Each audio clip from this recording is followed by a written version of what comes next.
Alain Ayong-Lekama, bonsoir. Bonsoir. Alors, presque 4 points de recul au premier tour par rapport à l'an dernier. Et on fait même un chouïa mieux qu'en 2018 à l'issue du second tour. Cela ressemble à un super rattrapage.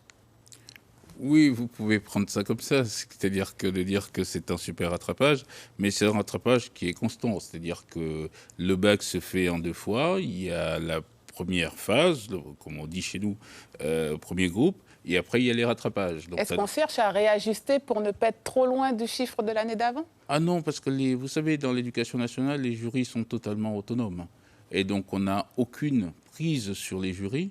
Donc c'est vrai, comme l'année dernière aussi, on a fait assez bien sur les rattrapages. Non, on a un effet qui est important cette année, c'est qu'on a beaucoup plus de candidats qui sont venus au rattrapage, notamment dans les filières professionnelles. Justement, une baisse au bac général et technologique. En revanche, ce sont effectivement les filières professionnelles qui se portent mieux. C'est dû au contexte économique, c'est ce qui explique cela, avec un besoin peut-être de formation plus pratique, plus proche du terrain? On a cette chance-là en Guyane, c'est-à-dire que la demande de filières professionnelles est beaucoup plus forte qu'ailleurs, et en particulier très forte par rapport à la métropole. Mais il faut quand même dire que la petite baisse constatée sur le bac général, elle est nationale. Elle n'est pas que guyanaise. Et si je prends les autres DOM, on fait même un peu mieux que les autres en termes de filière générale. Je n'ai pas d'explication aujourd'hui sur ce point-là. On sait qu'il y a des séries qui marchent très bien, c'est-à-dire la série ES cette année a marché très bien, mais c'est vrai qu'on a une petite baisse sur les séries S et les séries L. Et je veux dire, et je veux rassurer les parents là-dessus, c'est que on constate bien que la réforme du bac, dont on va peut-être parler, est absolument indispensable dans ce cadre-là. On voit bien que si on baisse en série S, c'est peut-être que nos enfants qui sont dans ces séries-là avaient peut-être besoin de faire d'autres choses et d'autres matières que celles qui sont imposées. Donc ne pas être en S, mais dans peut-être... D'être en S avec des maths, de la physique, ainsi de suite, mais avoir un peu de littérature, un peu d'anglais, un peu de... Voilà. Et donc on voit bien que Vous voyez du bon dans la réforme, on va en parler justement, le projet de loi du ministre de l'Éducation nationale, Jean-Michel Blanquer, qui a été adopté jeudi, et vous n'avez jamais caché votre adhésion à ce projet gouvernemental. Vous en parliez même comme d'une avancée en janvier dernier sur notre plateau. L'Académie de Guyane sera-t-elle en mesure de scolariser, puisque c'est l'une des réformes phares, l'obligation de scolariser les enfants de 3 ans, mais la Guyane sera-t-elle en mesure de le faire, sachant qu'on est avec à 82% de taux de scolarisation de petits élèves, c'est l'un des plus faibles taux en France. Oui, il y a 2 choses dans ce que vous dites, si je peux me permettre. Sur la question de savoir si on va pouvoir offrir toutes les possibilités en termes de spécialité au lycée, avec la réforme du bac, oui, on le fera.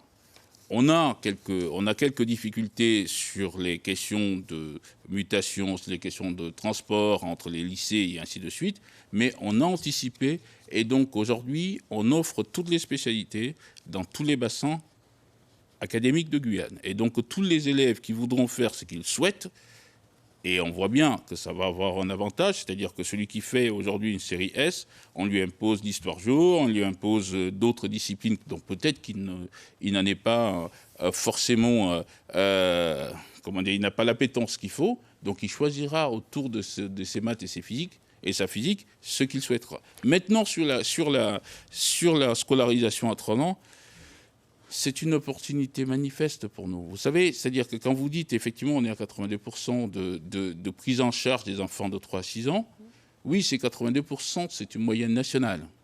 Il y a des territoires aujourd'hui chez nous où on est très loin de ce score-là.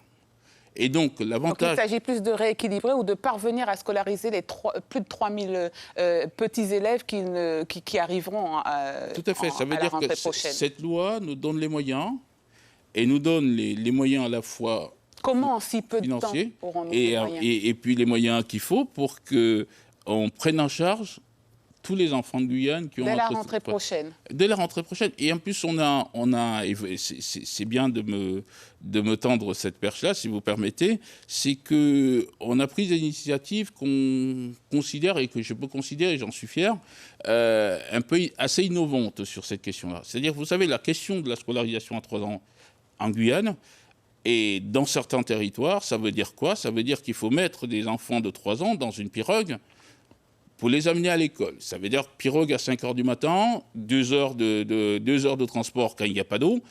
C'est extrêmement lourd. Donc ce que j'ai passé comme... très rapidement, parce que nous devons déjà conclure.